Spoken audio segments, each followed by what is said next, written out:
Cat 2025, जिस दिन आपने डिसाइड किया कि आपको कैट 2025 का एग्जाम देना है, तब से लेके अभी तक 1.5-2 महीना ऑलरेडी हो चुका है। समय कैसे निकलता है नहीं पता चलता। कोई बात नहीं, अगर आपने अभी तक शुरू नहीं किया है तो ऐसी कौन सी चीज है जिसको करने से कैट के अंदर क्वांटिटेटिव एबिलिटी के अंदर आप अपने परसेंटाइल इंश्योर और अच्छा परसेंटाइल इंश्योर कर सकते हैं। देखो, अगर मुझसे पूछो तो मेरा सजेशन तो यही है कि आप पूरी पढ़ाई करो। तो आपको नहीं पता कौन से टॉपिक के कैसे क्वेश्चंस आएंगे, कितने क्वेश्चंस आएंगे, इजी आएंगे, डिफिकल्ट आएंगे। हाँ, एक मोटा मोटा आइडिया होता है on the basis of last 5 years 10 years CAT paper, हमें अंदाजा होता है कि कितने क्वेश्चंस आ सकते हैं, कहाँ से ईजी आ सकते हैं, कहाँ से डिफिकल्ट आ सकता है। 5-6 एरियाज जो अलग अलग हैं जिसमें से हमें कहीं से भी देखा जा सकता है। ये अरिथमेटिक है, अलजेब्रा है, ज्योमेट्री है, नंबर्स है। ठीक है, अलजेब्रा, ज्योमेट्री, ये 3 प्राइमरी एरियाज हैं जिसके सबसे ज्यादा क्वेश्चंस होता है। उसमें से भी जो सबसे ज्यादा क्वेश्चंस है अरिथमेटिक। अगर आपने सिर्फ अरिथमेटिक ही अच्छे से कर लिया तो भी आप कैट के अंदर क्वांट सेक्शन के अंदर at least 95 percentile, yes 95 percentile ensure कर सकते हो, प्रोवाइडेड आपने कम से कम अगर बाकी टॉपिक ठीक से नहीं किया और इसको अच्छे से किया तो।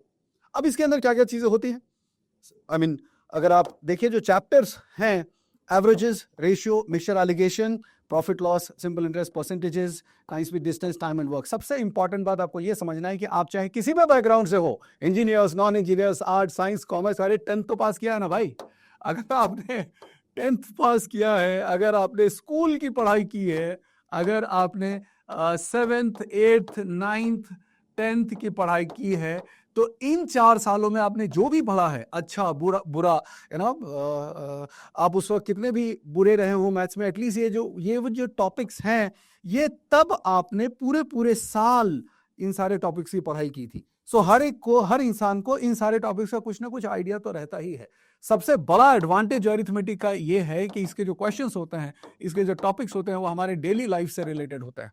ठीक है, टाइम स्पीड, डिस्टेंस है, टाइम एंड वर्क है, परसेंटेज, प्रॉफिट लॉस, ये सारी चीजें जो है हमारे आम तौर पे जिंदगी में हम चीजों के ऊपर बात करते हैं, इन चीजों से रिलेटेड कैलकुलेशंस करते हैं। अगर आप देखो 2022, 23 और 24 में इन सारे टॉपिक से ऑन एन एवरेज 4-5 क्वेश्चंस बहुत ही क्लियरली। तो अगर मैं पूरा ऐड करता हूं, 2022 में सिर्फ अरिथमेटिक के ऑन एन एवरेज 4 और 2 6 और 2 6 4 10 ऑलमोस्ट 10 क्वेश्चंस 2022 में थे। 2023 में 5, मैं बीच का नंबर ले रहा हूं, 5 और 2 7 और 2 9, सो 9 to 10 क्वेश्चंस यहां पे भी, और इसके अंदर 4 और 2 6 और 2 8, 8 to 9 क्वेश्चंस जो है ऑन एन एवरेज हर साल 8-9 क्वेश्चंस। अगर मैं इन तीनों का एवरेज भी निकालता हूं तो एटलीस्ट 9 क्वेश्चन बनता है, जो कि हर साल अरिथमेटिक के अंदर आया है पिछले एटलीस्ट 3 सालों में। और उससे पहले तो कई बार ज्यादा भी है, उससे पहले कई बार ज्यादा भी था। ठीक है, अच्छा, अब अगर आपने अरिथमेटिक अच्छे से कर लिया तो भी आप 95 परसेंटाइल क्वांट सेक्शन के अंदर अचीव कर सकते हो, बिकॉज 95 परसेंटाइल के लिए ओवरऑल आपको 8 to 10 क्वेश्चंस करने होते हैं। ठीक है, अब जरा हम देखें इसके अंदर जो टॉपिक्स का डिवीजन है वो किस तरह से है। Percentages, ratio, averages, profit loss, इनके क्वेश्चंस यूजुअली आसान होते हैं, छोटे होते हैं। ठीक है, अगर आप थोड़ा सा ध्यान से पढ़ें, अपने प्रैक्टिकल डेली लाइफ को इग्नोर ना करते हुए उन चीजों को जो भी आपने सीखा है अपने नॉर्मल लाइफ में उसको इस्तेमाल करें, तो भी आप इसके क्वेश्चंस आसानी से कर सकते हैं। ठीक है, very basic concept question. Time speed, distance, time and work and simple interest, alligation, mixture, इनके क्वेश्चन लेंदी होते हैं। यूजुअली, आमतौर पे, बिकॉज सिचुएशन एक्सप्लेन करना होता है ना, कि कौन सी चीज कहां से किधर गई, कौन कौन मिलके काम कर रहे हैं, कोई 2 साल के लिए इंटरेस्ट में दे रहा है, फिर 3 साल के लिए दे रहा है, इस तरह की कोई बातें। या मिक्सचर के अंदर कई बार ऐसा होता है कि एक मिक्सचर से हमने कुछ निकाला, दूसरे में डाला, वापस पहले में डाला। तो इस तरह से क्वेश्चंस लेंदी हो सकते हैं, बट कंसेप्चुअली आधा से ज्यादा क्वेश्चन इस टॉपिक के जो होते हैं वो सॉल्वेबल होते हैं, डायरेक्ट होते हैं। मैं आपको दिखाऊंगा अभी कुछ ऐसे क्वेश्चंस जो देखने में बड़े ही भयानक होते हैं, लेकिन अगर आपने अपना बेसिक कॉन्सेप्ट सीख से किया है और एक बात की उस टॉपिक का ब्रेक करके एनालिसिस किया है। फॉर एग्जांपल, पूरा मिक्सचर सॉल्यूशन एक साथ पढ़ने की जरूरत नहीं होती। उसके अंदर अगर मैंने मिक्सचर सॉल्यूशन चैप्टर को लेट्स से 6 स्मॉल पार्ट्स में 6 पार्ट्स में ब्रेक कर दिया और हर पार्ट के ऊपर अलग अलग किया, से फॉर एग्जांपल मिक्सिंग, या फिर इक्वल मिक्सचर, या फिर रिप्लेसमेंट, या फिर एडिशन, इस तरह के छोटे छोटे सब टॉपिक से ब्रेक करके करें और हर एक टॉपिक के ऊपर सिर्फ उसके ऊपर पूरा ध्यान दें, तो कुछ क्वेश्चंस ऐसे होंगे जो लंबे, बोरिंग होने के बावजूद भी, डिफिकल्ट दिखाई देने के बावजूद भी बहुत ही ज्यादा आसानी से आप सॉल्व कर पाओगे। ठीक है, अब इतनी कहानी सुनाई, इतना डायलॉग सुना, let's do some questions. 1-2 questions लेते हैं। ये बड़ा फेवरेट एरिया है, एजेस वाला क्वेश्चन। अगर देखा जाए तो इसमें रेशियो दिख रहे होंगे आपको। ठीक, बट रेशियो से ज्यादा ना ये इंग्लिश का क्वेश्चन है, आप क्वेश्चन को ध्यान से पढ़िए क्या बोल रहा है। चलिए इसको सॉल्व करते हैं आराम से। When Rajesh's age, आप टाइम नोट कर सकते हो तुमको इस क्वेश्चन को पूरा पढ़ने में और सॉल्व करने में कितना समय लगता है। When Rajesh's age was same as the present age of Garima, standard process है, इस तरह का लैंग्वेज भी स्टैंडर्ड होता है, हमें सीधे सीधे पता है कि एक प्रेजेंट एज है और एक पास्ट का कोई एज है। दो लोग हैं, राजेश एंड गरिमा, ठीक। When Rajesh's ages was same as present age of Garima, मतलब राजेश गरिमा से बड़ा है, ठीक है। Their ages was 3:2 रेशियो, तो पास्ट वाले सिचुएशन में राजेश एंड गरिमा का एज का रेशियो 3:2 था। तो अगर मैं इसको 3x लेता हूं तो ये वाला 2x हो जाएगा, ठीक है, right. Standard language, standard meaning, right. सो पास्ट के सिचुएशन की बात हो रही है, उस वक्त उनके एजेस का रेशियो 3:2 है। तो मैंने क्या अज्यूम कर लिया, राजेश का एज 3x अज्यूम कर लिया, गरिमा का एज 2x अज्यूम कर लिया। अच्छा, एट प्रेजेंट क्या है, गरिमा का एज राजेश के इस वक्त के एज के बराबर होना चाहिए। यही क्वेश्चन में बोला था कि जब राजेश गरिमा के उम्र, प्रेजेंट उम्र के बराबर था तब। अब एक चीज देखो, एजेस के बारे में एक बहुत इंपॉर्टेंट बात होती है, बहुत simple and clear, that the difference of ages is always constant. Difference of ages of two people is always constant. देखो अपने आसपास आपके भाई बहन, माता पिता जो भी है, वो आपसे जितने साल बड़े थे या जितने साल छोटे थे, हमेशा से वैसे ही है। तो the difference of age is always constant, ठीक है। अब यहां पे राजेश और गरिमा के एज का डिफरेंस कितना है, 3x and 2x, difference x है। तो यहां पे भी डिफरेंस कितना होना चाहिए, x होना चाहिए। तो अगर ये 3x है, राजेश बड़ा है, डिफरेंस x है, तो राजेश का प्रेजेंट एज 4x होना चाहिए। ये अभी बात खत्म नहीं हुई, क्वेश्चन कुछ और है। That's where the beauty lies in CAT exam. Question बहुत सुंदर है। क्वेश्चन ये बोल रहा है कि when Garima's age becomes same as the present age of Rajesh, present age of Rajesh is 4x, गरिमा का प्रेजेंट एज 3x, तो फ्यूचर में कभी ऐसा होगा, फ्यूचर में कभी ऐसा होगा when Garima will become 4x। अब गरिमा की उम्र x ईयर्स बढ़ी है तो राजेश की उम्र भी x ईयर्स बढ़ेगी और वो हो जाएगी 5x, और तब उन दोनों का रेशियो पूछा गया है।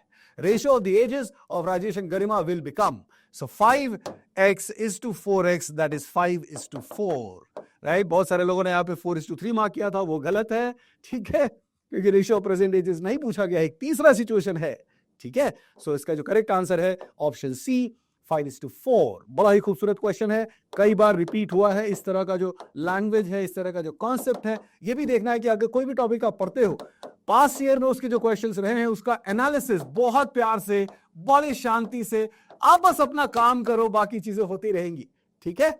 चलिए उसके बाद अगला क्वेश्चन है, किस चीज से रिलेटेड है, Gopi marks of price of production profit loss का जो क्वेश्चन होता है, मतलब वो तो इतना खूबसूरत होता है कि वो आपके हर रोज के लाइफ के अंदर ये चीजें इन्वॉल्व होती है। Let's see, Gopi marks the price of a product in order to make 20% profit. Gopi क्या चाहता है, गोपी जो है उसकी कुछ ना कुछ कॉस्ट प्राइस रही होगी और वो मार्क प्राइस करना चाहता है। क्या करना चाहता है, अगर उसकी कॉस्ट प्राइस 100 है तो मार्क प्राइस 120 होगी। क्यों, मार्किंग का मतलब क्या होता है कि इतने में वो बेचना चाहता है। Ravi gets 10% discount on this mark price. अब एक बात है रवि की, रवि इस प्रोडक्ट को खरीदने गया, मार्क प्राइस पे उसको 10% डिस्काउंट मिला, मार्क प्राइस 120 रुपए। अरे तुम सिर्फ इंग्लिश में क्वेश्चन को पढ़ो बस, बाकी सब चीजें अपने आप होंगी, ठीक है। सो 120 के ऊपर 10%, 10% 120 के कितना होता है, 1/10, 12 सब्ट्रैक्ट करो, यानी रवि को कितना खर्चा पड़ा, 108 रुपए में रवि को वो प्रोडक्ट मिल गया, ठीक है। And this he saves ₹15। यहां इस वैल्यू के हिसाब से उसने कितना बचाया, 120 में से 10% डिस्काउंट मिला, मतलब 12 रुपए बचाए उसने, तो भी तो 108 में खरीदा। लेकिन ये 12 की जगह क्वेश्चन में क्या दे रहा है, 15। So this 12 unitary method calculation पता है आपको, सबको पता है, everybody knows this unitary method calculation, cross multiplication method. ये जो 12 यहां तो है, वो एक्चुअल में कितना है, वो एक्चुअल में 15 रुपए के बराबर है। ये इस क्वेश्चन के कहने की मंशा है। पूछा क्या गया है, then the profit in rupees made by Gopi by selling the product to Ravi. अब उसने, गोपी ने जो है कितने में सेल किया है, 100 रुपए में उसका कॉस्ट था, 120 रुपए मार्क प्राइस था, लेकिन उसने रवि को 108 में सेल किया है। तो गोपी का प्रॉफिट कितना हुआ, गोपी ने 100 में खरीदा, 108 में बेच दिया, तो गोपी का प्रॉफिट 8 रुपए हुआ, ठीक। अब ये जो 12 है वो एक्चुअल में 15 रुपए के बराबर है, तो ये जो 8 होगा वो एक्चुअल में कितने के बराबर होगा, simple criss cross method, 8 into 15 divide by 12, ठीक है, सो ये हो जाता है 8 4 2 4 3 3 5 4 into 5 सॉरी 4 जो है वो 8 को 2 टाइम्स कट करेगा, मैंने गलत लिखा, कोई बात नहीं, उसको ठीक कर देते हैं, ठीक करना हमारा अधिकार है हमेशा।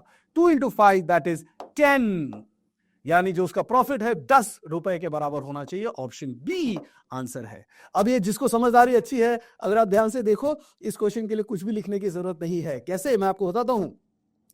ये 12 जो है वो 15 के बराबर है, मतलब रेशियो कितना हो गया 4:5। तो जो 8 है वो कितने के बराबर होगा, तो 8 किसके बराबर होगा, 4 2s are 8 5 2s are 10।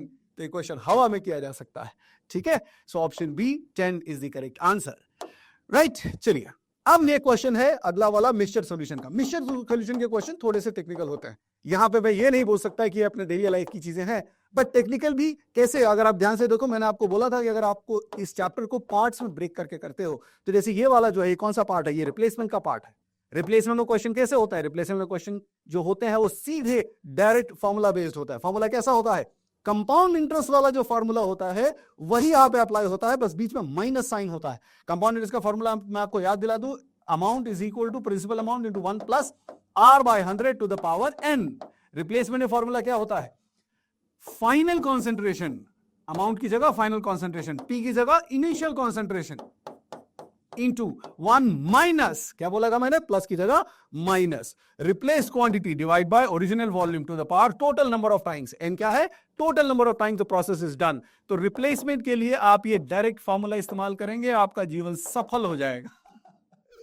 चलिए क्वेश्चन देखते हैं क्या है। Glass is filled with milk, filled with milk मतलब मिल्क का जो कॉन्सेंट्रेशन है initial that is 1, 2/3 of this container is poured, 2/3 का मतलब replaced quantity with respect to the volume is 2/3। ठीक है, प्योर इंग्लिश क्वेश्चन, राइट, ठीक से बस पढ़ना है। And replaced with water, if this process is pouring out, 2/3 of the content is replacing with the water is repeated 3 more times। अब ये tricky है, 3 बार और किया तो टोटल कितनी बार किया, 3 बार और किया तो टोटल कितनी बार किया, ध्यान से देखो, पहले 1 बार किया फिर 3 बार रिपीट किया, यानी टोटल 4 बार किया, तो M4 हो गया।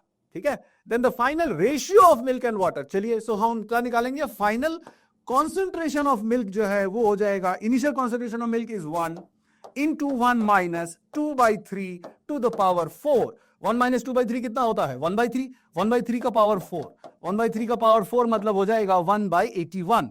So final concentration of milk is 1/81।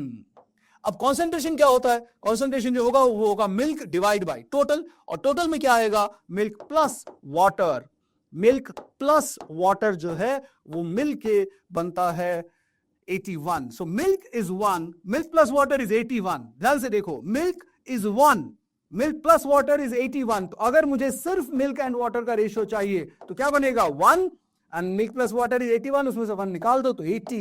So answer of the question is 1:80, option B. बहुत सारे लोगों ने 1:81 मार्क किया और वो गलत हो गया, वो उसका कॉन्सेंट्रेशन है, वो मिल्क अपॉन टोटल क्वांटिटी है।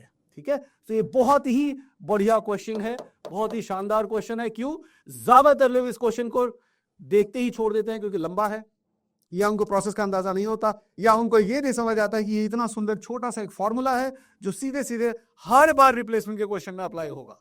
ठीक है, चलिए अब आगे देखते हैं। अब ये सपोजिटली जो कंपाउंड इंटरेस्ट के जो क्वेश्चंस होते हैं ज्यादातर डिफिकल्ट होते हैं। ठीक है, चलो मान लिया मैंने, भाई मान लिया, बट उसके तरीके भी तो हैं। मैंने एक क्वेश्चन ऐसा चुना है जो थोड़ा डिफिकल्ट दिखता भी है, बट उसका जो मेथड्स है, अगर आपको पता है मेथड्स कंपाउंड इंटरेस्ट के लिए क्या क्या होता है, एक होता है सक्सेसिव चेंज, ठीक है, सक्सेसिव चेंज, ठीक, और दूसरा जो होता है वो होता है फॉर्मूला, और तीसरा होता है जस्ट नॉर्मल अंडरस्टैंडिंग। ठीक है, मैं आपको सब कुछ करके दिखाता हूं यहाँ पे। A man invest ₹4,000 in bank and at a certain rate of interest compounded annually. If the ratio of the value of the investment after 3 years to the value of the investment after 5 years is 25:36। अब इसको जरा ध्यान से देखो, ये बड़ा tricky सा question है। पहले मैं ना ये हटा देता हूं, बहुत सुंदर सा ट्रिकी सा क्वेश्चन है। अरे 3 years 5 years को छोड़ो, उसको गोली मार दो। 3 to 5 कितने साल का गैप है, क्या आप देख सकते हो, 2 साल का गैप है।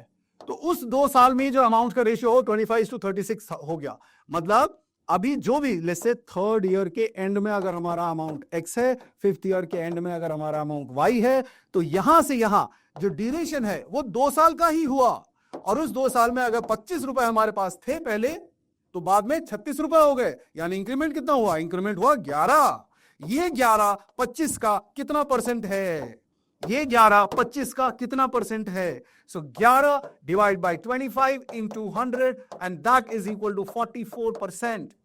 और ये 2 साल का आउटकम है, तो ऐसा क्या रेट होना चाहिए जिससे 2 साल का आउटकम जो है वो 44% बन जाए? अब इसके आगे करने के 2 तरीके हैं जो हम मेथड्स की बात कर रहे थे। यहां से हमें रेट मिल जाएगा। रेट कैसे मिलेगा?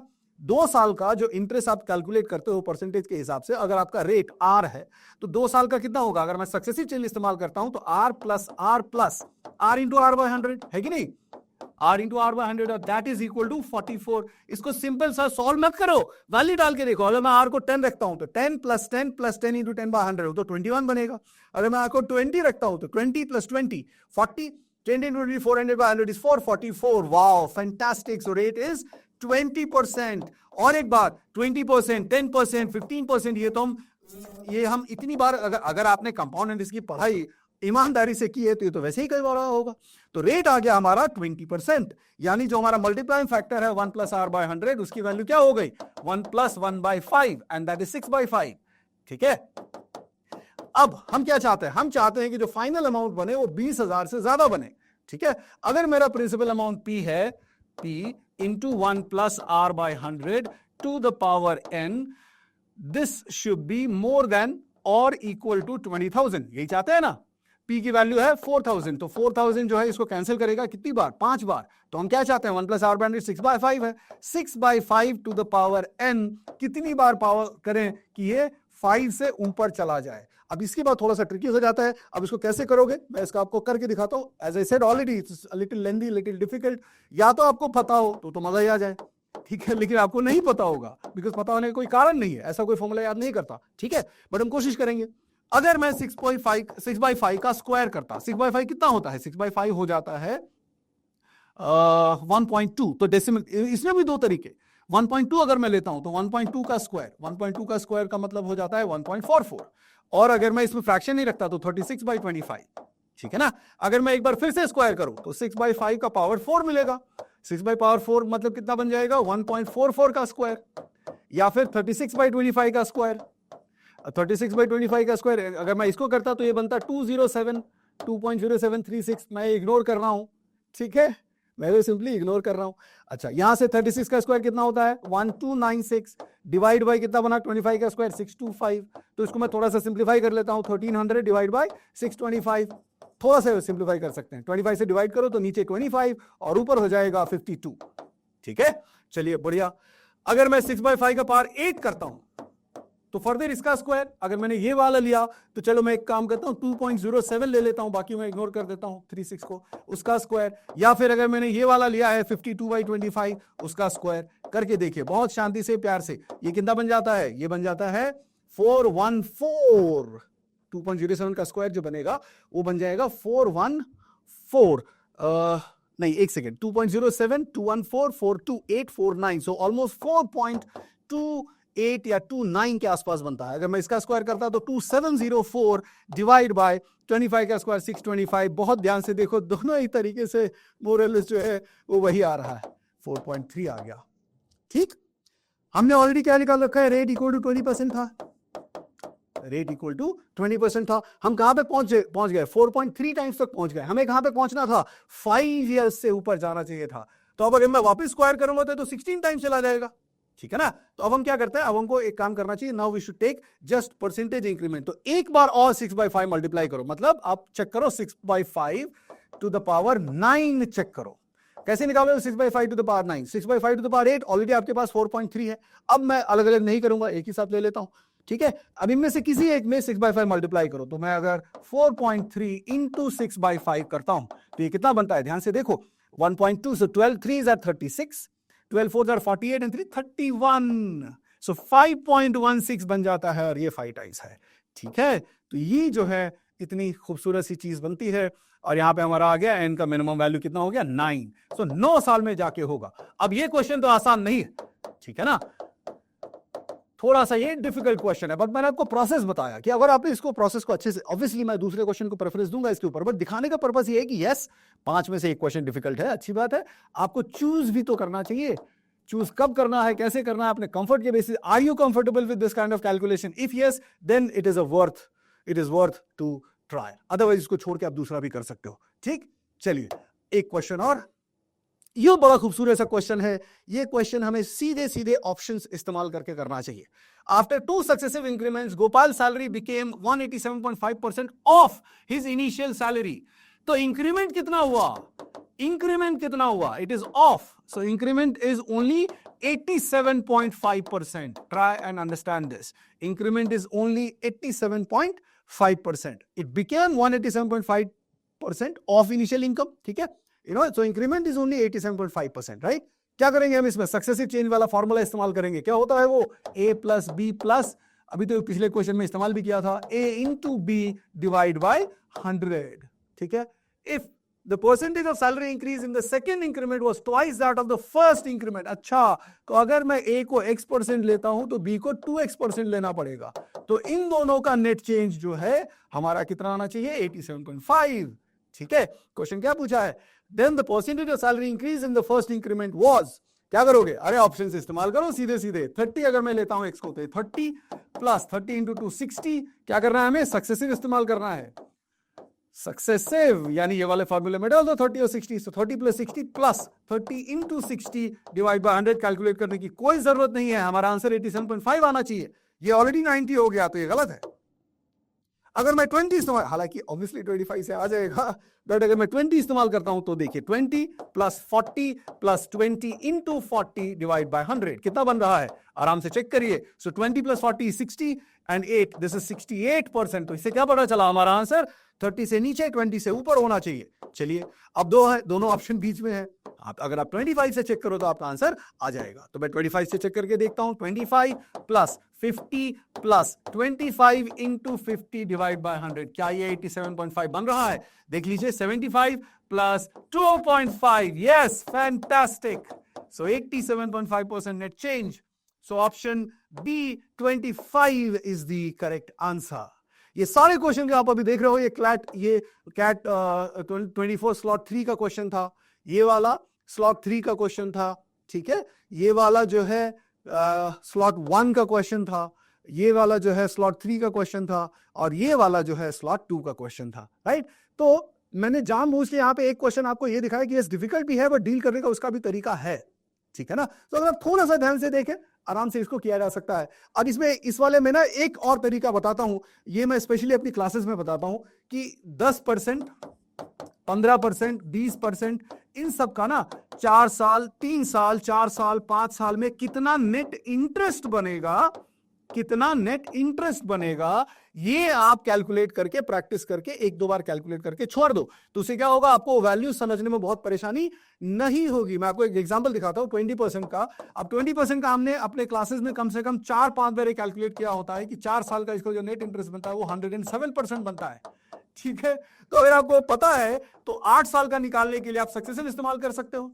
कैसे? 107 plus 107 plus 107 into 107 divide by 100. देखा जरा कितना बनता है? ये बना 214 और ये बना 114 114. Yes, approximately. सो ये बन गया 324%. ठीक, और ये मैं 20% कहां से आया था? हमने रेट ऑलरेडी कैलकुलेट कर रखा था इसलिए. सो 324% बना 8 साल में. हम क्या चाहते हैं? 4,000 से 20,000, दैट मींस 5 टाइम्स. 5 टाइम्स का मतलब परसेंटेज इंक्रीमेंट कितना होता है? 400%. तो 8 साल में हम ऑलरेडी 324% पहुंच चुके हैं. ठीक है, तो 1 साल और अगर मैं ले लेता हूं, जस्ट 1 साल और अगर मैं ले लेता हूं, तो 324 8 साल का इंक्रीमेंट और 1 साल का 20%, इन दोनों का अगर मैं नेट चेंज निकालता हूं, देखते हैं कितना आता है? 324 plus 20 plus 324 into 20 divide by 100. तो ये बना 344 plus 32 plus into 2, that is 64 almost. तो 344 प्लस 644, ये आ जाता है ऑलमोस्ट 508%. 408%. और हमें कितना चाहिए था? 400% चाहिए था. तो आ गया ना. इसीलिए हमारा आंसर इस क्वेश्चन में क्या था? 20%. 9 ईयर्स में जाके जो है हमारा काम हो जाएगा. ये 8 साल का था और ये 1 साल का. तो टोटल ये कितना हो जाता? जो भी आउटकम निकलता वो 9 ईयर्स का होता. ठीक है, सो अगर डिफिकल्ट भी है, लेकिन अगर आपने कुछ चीजें तैयारी के दौरान की हैं तो आप वो आसानी से कर सकते हो. ठीक, अब ये सारा जो है इसको एक ग्राफ में समराइज करके दिया गया। आप ध्यान से देखो, अगर आपने कैट क्वांट का अरिथमेटिक किया है, किसी भी साल का पेपर उठा के देखो, ऑलमोस्ट 35% टू 45%, किसी साल 35%, किसी साल 45%, इतने क्वेश्चंस आपको मिलते ही मिलते हैं। दैट मींस अगर आपने अरिथमेटिक अच्छे से तैयार कर लिया, बाकी चीजें नहीं भी की, लेकिन मैं रिकमेंडर नहीं है, मैं ये रिकमेंड नहीं करूंगा आप सिर्फ अरिथमेटिक करो, बट कहने का मतलब कि अरिथमेटिक एक मस्ट हैव वाली रिक्वायरमेंट है। अगर आपने इसको अच्छे से कर दिया तो आपका 90 to 95 परसेंटाइल ऑलमोस्ट श्योरिटी हो जाती है, और इसके क्वेश्चंस हमेशा आसान रहेंगे ना भाई। अब ये नहीं तो क्या, अरिथमेटिक में तो क्या ज्योमेट्री या अलजेब्रा, जिसमें मैक्सिमम मिनिमम फंक्शन, इसके क्वेश्चंस होते हैं। अलजेब्रा का भी कुछ हिस्सा आसान होता है, बट ज्यादातर अगर आप देखोगे तो arithmetic most of the topics are way easier than topics of algebra and geometry, ठीक है ना। सो कंपेयर, अभी वो भी नहीं करोगे तो क्या करोगे, दैट्स द होल पॉइंट, ठीक। सो जो अरिथमेटिक टॉपिक है, बेसिकली हम ये समझाना चाहते हैं कि बाकी कुछ करो या ना करो, कैट की तैयारी अगर आप कर रहे हो तो अरिथमेटिक बहुत बढ़िया से करो, ठीक है। अब उसमें हम क्या हेल्प कर सकते हैं, तो जो एक नया बैच स्टार्ट हो रहा है उसमें हम we are going to start from the topics of arithmetic, ठीक है। अब किस तरह से उसकी उसका जो प्रोसेस है, उसका जो शेड्यूल है, वो यहाँ पे दिया हुआ है कि फरवरी लास्ट वीक से शुरू हो रहा है, ठीक। अरिथमेटिक से शुरू करेंगे, हाईएस्ट वेटेज टॉपिक है। नॉर्मली जो क्लासेस होती हैं 1.5 hours a day and 5 hours on weekdays for 45 days. ये आपकी ये अच्छा ये सॉरी ये प्रैक्टिस के लिए है। ये इस तरह से शेड्यूल ऑफ प्रैक्टिस जो है ये आपको दिया गया है। इस तरह से अगर आप प्रैक्टिस करते हैं तो ऑलमोस्ट 45 डेज, यहाँ पे एक रैंडम एक एवरेज डे लिखा हुआ है। आइडिया ये है कि 2 to 3 मंथ्स में ये वाला पार्ट पूरा करना है, so that you have enough time till November for other areas, ठीक है। और उसमें और फायदा क्या होगा, इसका रिविजन्स। सी वन वेरी सिंपल थिंग, जो कि बचपन से आप देखते आ रहे हैं, सदियों से वही चीज सत्य है, जो चीजें आप जितना ज्यादा रिवाइज करोगे उसमें आपके चांसेस ऑफ परफॉर्मेंस कहीं ज्यादा बढ़ जाता है, ठीक है। एंड बाकी फिर वही जनरल एक शेड्यूल का एक सजेशन दिया हुआ है कि अब देखो कोई भी शेड्यूल ना, कोई भी प्लान, कितना भी पेपर बना लो, कुछ होता नहीं है, ठीक है। ये एक टेंटेटिव आइडिया है, आप उसको 15 पे की रुकोगे, 20 तक लेके जाओ, और इसको 1 पे की होगे 2 तक लेके जाओ डेली, ठीक है ना। और ये 1.5 की उसको 2 आवर्स 3 आवर्स 2.5 आवर्स तक लेके जाओ डेली। सो आइडिया ये है कि ये एक बेयर मिनिमम तो रिक्वायरमेंट है ही है, ये करेंगे तो थोड़ा सा चांस बनेगा। बाकी जितना बढ़ाएंगे एफर्ट को, जितना ज्यादा आप अपने एफर्ट को इंक्रीज करेंगे, the chances of getting a good result will keep increasing, right, ठीक है। उसके बाद जैसे आपने अरिथमेटिक का शुरुआत कर दिया, फिर अप्रैल के फर्स्ट वीक में go with modern maths for 16 days, अप्रैल के सेकंड वीक में एंड मई के फर्स्ट वीक में अलजेब्रा को ध्यान से करिए, ठीक है। मई और जून के बीच के अंदर जो ड्यूरेशन है उसमें geometry, and the last part है नंबर्स। यूजुअली ये एक तरह से नंबर ऑफ क्वेश्चंस का जो रेशियो है in the previous year exams, उसके बेसिस पे सजेशन दिया गया है, ठीक है। उसी तरह से वीआरसी के अंदर, एलआरडीआई के अंदर एक जनरल टारगेट है, इसको आप बढ़ाएंगे, है ना। Is it enough? No, it is not, it can never be, nothing can be enough. आपको ये समझना पड़ेगा कि ये तो मिनिमम करो ही करो, एंड प्लस मोर, ठीक है। दैट इज द आइडिया, ठीक है। We are talking about CAT exam, 4 lakh बच्चे एग्जाम देंगे, 8-9 सेलेक्ट होंगे, ठीक है। Alright, so my name is Rajkumar Jha. I've been teaching for almost 27 years, out of which 25 years has been for CAT exclusively, right? And मैंने कुछ 18 बार exam दिया है, ऐसा नहीं कि मुझे समझ नहीं आया था, right? You just keep appearing exam to make sure that we also feel, or I also feel कि एक बच्चा क्या महसूस करता है एग्जाम के दौरान, है ना। मैं चाहे क्लासरूम में पढ़ाते हुए कितनी भी एक्टिंग कर लूँ, कितनी भी डायलॉगबाजी कर लूँ, if I do not go through the psychological pressure, I will not be able to suggest or guide or just tell you what exactly has to be done, ठीक है। तो मैंने वो एग्जाम इसीलिए 18 बार दिया, उस 18 बार में से 11 बार 99.99 परसेंटाइल आए और 6 बार 100 परसेंटाइल आए, ठीक है। So that's the idea. And similarly we are Kamal Ayya sir, who is also 99.99 percentile holder. Indeed, Singh sir, you know, he's the CEO and founder, and the idea behind this entire process that we follow. Abhishek Gila Bande sir, VRC 99.93 percentile है. Prashant Chadda sir, 8 times 99 plus percentile in English and VRC section. Right? So this is what we have. So this is where I'll end. और last में जाते जाते एक बहुत simple सी बात है, it's a beautiful exam, it's a good exam, Okay, make sure that you study well. It's a good exam. Okay, it tests the best. It wants the best.